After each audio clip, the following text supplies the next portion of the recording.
नमस्कार, जोहार। मैं हूँ विश्राम। आप देख रहे हो भारत झारखंड।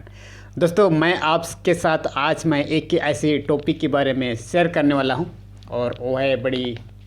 संवेदनशील है। आप सब ने सुना है मन की मुंडा प्रणाली आप सब पता है, और उसका कुलान निस्तान यानी कि मन की मुंडा आज भी कुलान क्षेत्र में अगर आप चक्कलदरपुर जाओगे या फिर चाईबासा जाओगे तो उस जगह पे आपको पाओगे मन की मुंडा प्रणाली व्यवस्था, मन की मुंडा शासन। आप उस चीज़ को ज़रूर पाओगे। अब उस चीज़ क्या चीज़ है मन की मुंडा व्यवस्था आप सबको पता है, और आज मैं आपको इसी मन की मुंडा के बारे में थोड़ा चर्चा करने वाला हूँ कि आखिर मन की मुंडा है क्या। जब लगभग 1978 से 80 के बीच में अचानक उभारा एक ऐसी मामला जब ऐसे घटना घटी, आज भी इस चीज़ का कुलान में आज भी मौजूद है। यह उस विल्किंसन रूल से पैदा हुआ है। विल्किंसन रूल आप सबको पता है। अगर आप सबको नहीं मालूम है तो अगली बार मैं अपनी इसी उभरता झारखंड में विल्किंसन रूल के बारे में मैं आप सबको बताऊंगा, जिसके बारे में अब तक सब मौन है, और उस चीज़ के बारे में आज भी कुलान क्षेत्र में सब चुपचाप है, एकदम कोई किसी तरह का कोई हल्ला नहीं हो रहा है। जब ऐसी स्थिति कोई या स्पष्ट रूप से जब ऐसे चीज़ को नहीं बता पाता है कि विल्किंसन रूल अभी भी कुलान में लागू है, अभी भी लागू होती है, और यह ख़त्म हो गया है जैसा कि हुआ है यह कि सिंहभूम जिले के चाईबासा सदर, जहां आप सबको पता है टोंटो और चक्कलदरपुर प्रखंड का जो इलाका कुलान के नाम से चर्चित है, और ये जो रूल चक्कलदरपुर और कुलान जहां चाईबासा कहा जाता है, ऐसे जगह पे बहुत बेखूबी से चर्चित है। और इसी का एक सबसे बड़ी जो भी जब कानून बनाया गया था स्पेशल कुलान क्षेत्र के लिए ये चर्चित है, और वहाँ के कुछ नेताओं ने जो कि कुलान रक्षक के बैनर तले अपने संवैधानिक अधिकार के नाम पर विल्किंसन रूल 1837 को जिंदा करार देते हुए मन की मुंडा प्रथा और कुलान गवर्नमेंट स्टेट की आवाज़ बुलंद की थी। जब विल्किंसन रूल 1837 को जिंदा करने के लिए मन की मुंडा प्रणाली यानी कि मन की मुंडा प्रथा और इसका विल्किंसन गवर्नमेंट जो भी कुलान गवर्नमेंट स्टेट इस चीज़ के लिए अलग से एक आवाज़ को बुलंद किया था। इस चीज़ को करार देते हुए सिलसिले में कुलान रक्षा संघ के नेता नारायण जोंगो, उस समय एक नेता हुआ करता था नारायण जोंगो, और उच्च न्यायालय की रांची पीठ के अधिवक्ता क्राइस्ट आनंद टोपनो ने एक दस्तावेज तैयार किया। इस चीज़ को हाईकोर्ट में दस्तावेज को तैयार करने के लिए हाईकोर्ट में पेश करने के लिए नारायण जोंगो उच्च न्यायालय की रांची पीठ में अधिवक्ता क्राइस्ट आनंद टोपनो ने इस चीज़ को तैयार किया था। वह दस्तावेज को लेकर जेनेवा होते हुए लंदन पहुंच गए, और इस चीज़ का जो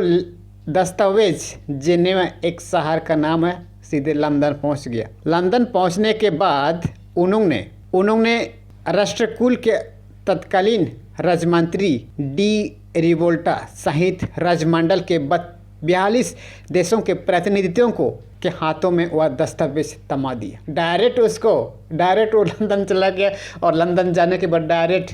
अपना उस चीज़ को वहाँ पे फेस किया। उसके बाद अचानक अंतर्राष्ट्रीय स्तर पर विस्फोटक हुआ, और इस चीज़ के लिए अचानक इस चीज़ का भड़क लगा, अचानक इसका उलगुलान शुरू हुआ, और वह कुलान राष्ट्र से संबंधित ज्ञापन था, और उस चीज़ में एक कुलान राष्ट्र का एक ज्ञापन छुपा हुआ था, और उस ज्ञापन में मेके सी हेम्ब्रम यानी कि ये आदिवासी नाम है सहित कुलान के 13 नेताओं के हस्ताक्षर थे। और उस ज्ञापन में उस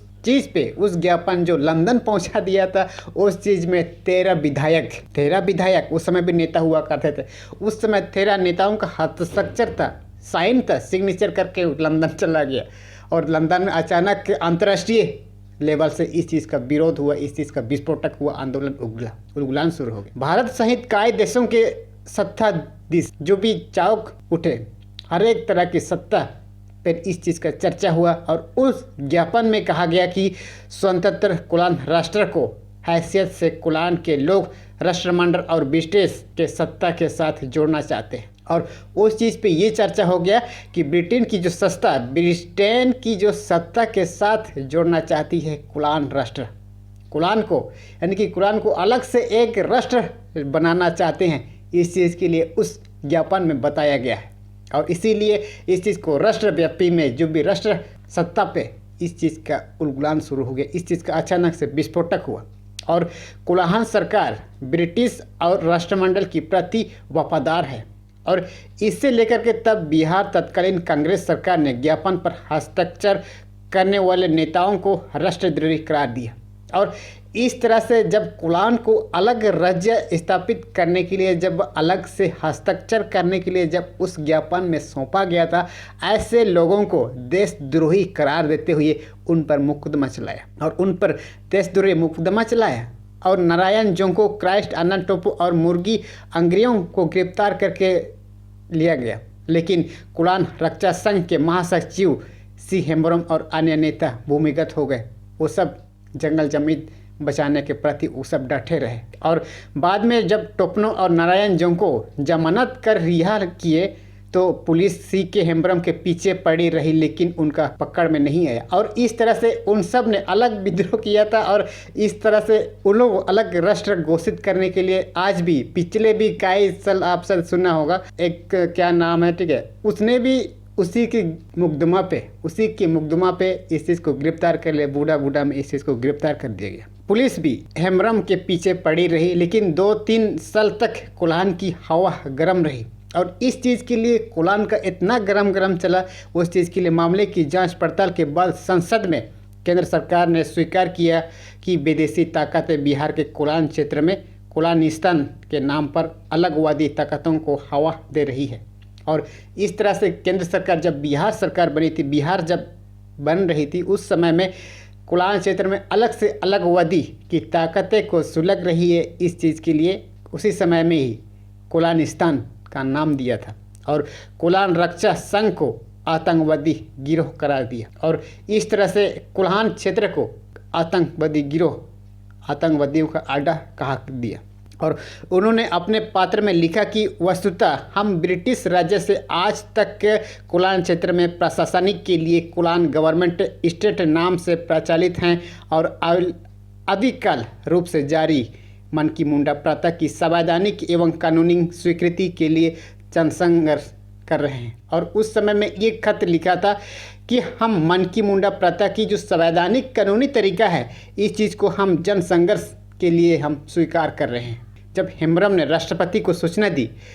उस समय में भारतीय संविधान के मनकी मुंडा प्रणाली को स्वीकार नहीं दी गई थी। जब उस समय भी पात्र ज्ञापन सौंपा गया था, उस समय में राष्ट्रपति को जब सूचना दिया गया था तो उस समय में जो मनकी मुंडा प्रणाली स्वीकृति नहीं दी गई, जबकि राज्य सरकार की आदि सूचनाओं में इसी प्रणाली के तहत मालगुजारी वसूलने का आदेश दिए जाते हैं। और आप सबको पता है कि मनकी मुंडा प्रणाली को स्वीकृति नहीं दी गई थी, बल्कि जब राज्य सरकार की आदि सूचनाओं में इसी प्रणाली के तहत इसी प्रणाली के तहत मनकी मुंडा प्रणाली के तहत ही राज्य सरकार की आदि सूचनाओं के तहत ही मालगुजारी रसीद को कटने का अधिकार दिया गया है, आप सबको पता है। और इससे लेकर ही विल्किंसन रूल के नाम से जाना जाने वाला कानून आज भी कुलान गवर्नमेंट स्टेट के तहत लागू है। और यही विल्किंसन रूल भी आज भी हमारे कुलान में चक्कलदरपुर चैवसा में जाइएगा, आप किसी को भी पूछिएगा, विल्किंसन रूल आप सबको समझा देगा अच्छी तरह से, क्योंकि कानून ज्यों का त्यों है, लागू है, लेकिन संविधान में इसकी चर्चा नहीं है। आज भी ये ज्यों का त्यों है आपका जो मनकी मुंडा प्रणाली, क्योंकि राज्य सरकार ने अपनी आदि सूचना पर इस चीज़ का व्यक्त किया है, इस चीज़ का लिखा जोखा दिया है और इस चीज़ को संविधान में आज भी जस का तस है। बाद में जब 21 मई 1988 को तत्कालीन प्रधानमंत्री जब राजीव गांधी ने कुलान क्षेत्र का दौरा किया था, जब हाट गम्बरिया में ऐलान किया कि उनकी सरकार कुलान में परंपरागत मनकी मुंडा प्रणाली के पुनर्जीवित करेगी, जब राजीव गांधी कुलान क्षेत्र में जब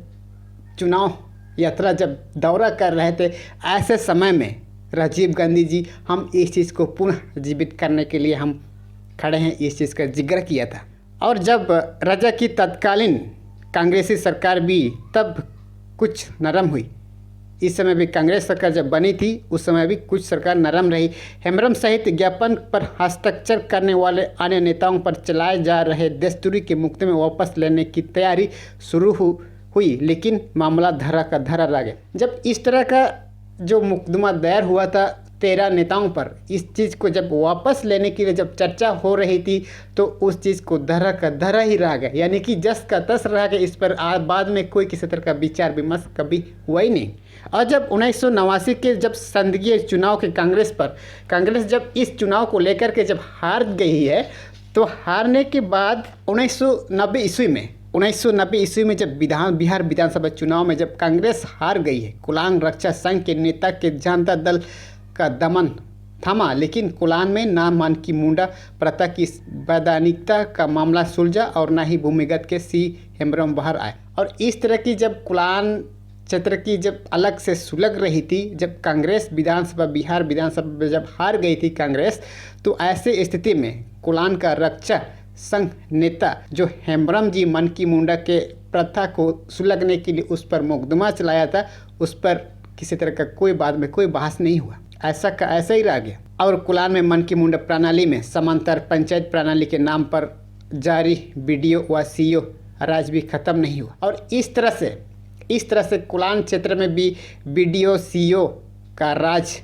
अभी भी ख़त्म नहीं हुआ, अभी भी। और इस तरह से आज भी वहाँ की यही स्थिति है, वहाँ BDO CO का राज चल रहा है और मानकी मुंडा का भी। आज भी अगर आप कुलान में जाओगे BDO CO का राज चलता है और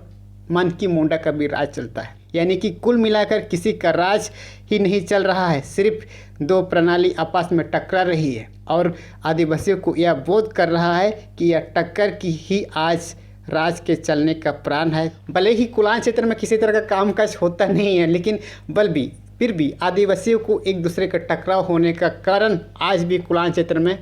सुलग रहा है। आज भी जस्ट का तस से कुलान क्षेत्र में किसी तरह का इस चीज़ के लिए जो विल्किंसन रूल 1837 के लिए इसका आज तक उसका जिक्र नहीं होती है, क्योंकि आज भी BDO का राज पर चलता है, CO का राज पे चलता है और कुलान में मानकी मुंडा का भी राज चलता है। तो ये जानकारी आपको कैसा लगा? हमारा उभरता झारखंड में ऐसा ही इंटरेस्टिंग टॉपिक के साथ फिर आऊँगा, तब तक के लिए जोहार।